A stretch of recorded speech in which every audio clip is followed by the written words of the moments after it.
नमस्कार, मेरा नाम है डॉक्टर पूरू धवन और आज इस वीडियो में हम बात करने वाले हैं कि कैसे एक पैरालिसिस का पेशेंट दोबारा से अपने हाथ के अंदर जान लेकर आ सकता है ये 10-20 रुपए की स्माइली की बॉल को इस्तेमाल कर कर। इस स्माइली बॉल के अंदर हमने छोटी सी मॉडिफिकेशन की, जैसे आप देख पा रहे हैं इसके अंदर हमने एक धागा डाला हुआ है, एक रस्सी डाली हुई है, जिसे कैसे इस्तेमाल करना है मैं आपको इस वीडियो में आगे बताऊंगा। मगर उससे पहले ज़्यादा ज़रूरी हो जाता है कि हम ये पैरालिसिस की एक्सरसाइज जो मैं आपको बताने वाला हूँ वो क्यों कर रहे हैं। पैरालिसिस के ट्रीटमेंट के अंदर एक्सरसाइज का बहुत बड़ा रोल होता है, क्योंकि जो हम एक्सरसाइज कर रहे होते हैं वो अपनी मसल्स के लिए नहीं कर रहे होते हैं, अपनी ब्रेन के लिए कर रहे होते हैं। क्योंकि जब भी किसी पैरालिसिस पेशेंट को क्लॉट आता है, इन्फ्राक्ट आता है या फिर ब्रेन हैमरेज होता है, तो ब्रेन का वो हिस्सा जो हाथ पैर को कंट्रोल करता था वो मर जाता है।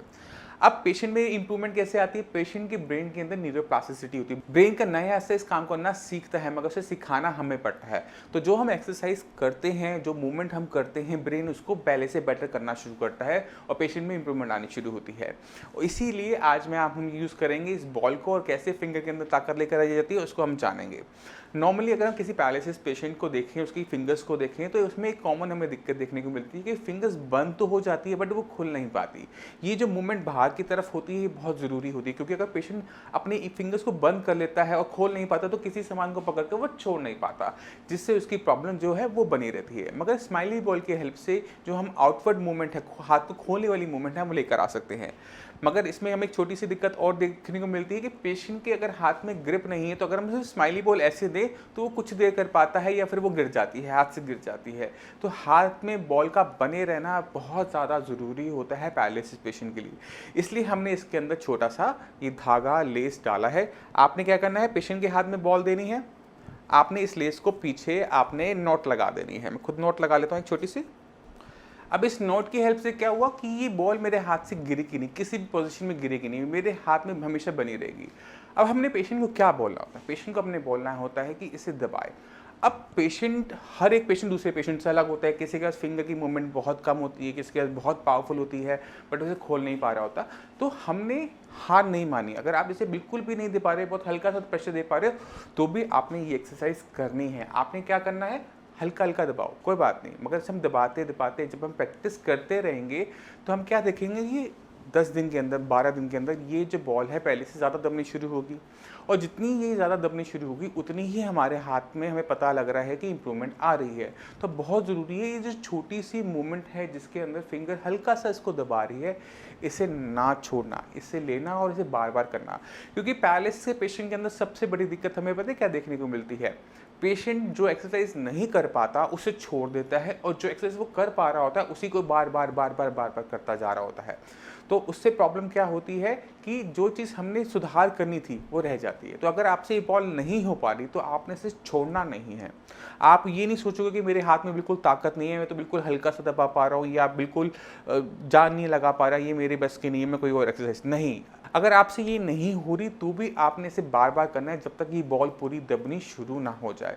क्योंकि जितनी बार आप इसे दिन में करेंगे, हम जो नॉर्मली जो पेशेंट आते हैं साइंस इंजीनियरिंग में उनको बोलते हैं कि दिन में आपने कम से कम 2000 बार 3000 बार करना है, क्योंकि इसमें ताकत बहुत ज़्यादा नहीं लगती। अगर आप थोड़ा भी करते हो तो 1000-2000 बार भी करोगे तो मेरे ख्याल से घंटे 2 घंटे में ये बहुत आराम से हो जाता है। और जितना आप इसको करते हो तो हमारी ये जो मूवमेंट होती है ये हमारे ब्रेन को बताती है कि ये मैंने करना है। तो ब्रेन का एक नया हिस्सा डेवलप हो रहा होता है जो इस पर कमांड ले रहा होता है, जो इस पर वर्क कर रहा होता है। तो हमने ये जो फंक्शनिंग है ब्रेन की, ब्रेन को सिखाना है ये काम करने के लिए, ये काम करने के लिए हमने ब्रेन को सिखाना है।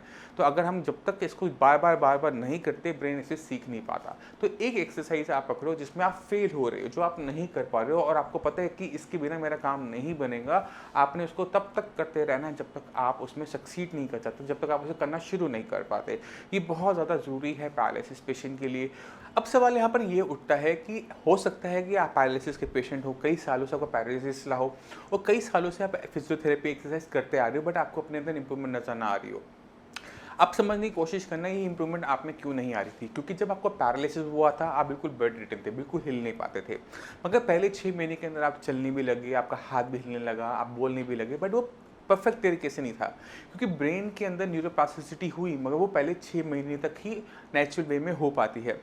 उसके बाद ब्रेन के अंदर जो डेवलपमेंट का पार्ट है वो बंद हो जाता है। तो हमें ब्रेन के अंदर उसकी सीखने की क्षमता है उसे दोबारा से चालू करना पड़ता है। तो इसके लिए हमें ज़रूरत पड़ती है मेडिसिन की। जब हम मेडिसिन लेना शुरू करते हैं, ब्रेन के अंदर हम डेवलपमेंट करना शुरू करते हैं, तो वो जो हिस्सा डेवलप हो रहा है उसे हमें सिखाना भी पड़ता है। और ब्रेन को सिखाने के लिए हमें एक ही काम को बार बार करना पड़ता है, उस काम को हम कहते हैं एक्सरसाइज। कौन सी एक्सरसाइज आपने करनी है ये डिपेंड करता है कि आपको किस पार्ट के अंदर आपको प्रॉब्लम नज़र आ रही है। अगर आपकी हैंड की मूवमेंट इस तरह से आराम से हो रही है तो हम उसे बार बार नहीं करेंगे। अगर हमारी फिंगर्स में हमें दिक्कत महसूस हो रही है तो हम फिंगर्स की एक्सरसाइज को बार बार करेंगे और अपनी एल्बो को एक्सरसाइज को थोड़ा सा कम करेंगे, क्योंकि वो ठीक हो चुका है। तो आप अपनी बॉडी को रिकॉग्नाइज करो कि आपको दिक्कत कहाँ आ रही है, और जहाँ दिक्कत आ रही है उसे छोड़ना नहीं है, उसी को बार बार करना है, जिससे जो दिक्कत हमें आ रही है वो खत्म हो सके। मैं उम्मीद करता हूँ इस वीडियो से आप काफ़ी कुछ समझ गए। स्माइली बॉल को कैसे यूज़ करना है वो भी समझ गए। जिनके हाथ में स्माइली बॉल गिर जाती है और चाहते हैं कि वो स्माइली बॉल उनके हाथ में बनी रहे, वो भी इसको इस तरह से यूज़ कर सकते हैं। जिनके यहाँ पर कोई इक्विपमेंट नहीं है, जिनके पास पैसे नहीं है, वो भी अगर अपने फिंगर्स के अंदर ताकत देकर आ सकते हैं तो 10-20 रुपये की स्माइली बॉल को इस्तेमाल करके उसमें छोटी सी मॉडिफिकेशन कर कर उसे अपने काम करने लायक बना सकते हैं। मैं उम्मीद करता हूँ इससे काफ़ी कुछ समझ गए। फिर भी आपके माइंड में कोई भी डाउट हो, पैरालिसिस की आपको दिक्कत हो, तो नीचे दिए हुए नंबर पर कॉल करके साइंस इंजीनियरिंग डॉक्टर से आप फ्री ऑफ कॉस्ट कंसल्टेशन ले सकते हैं।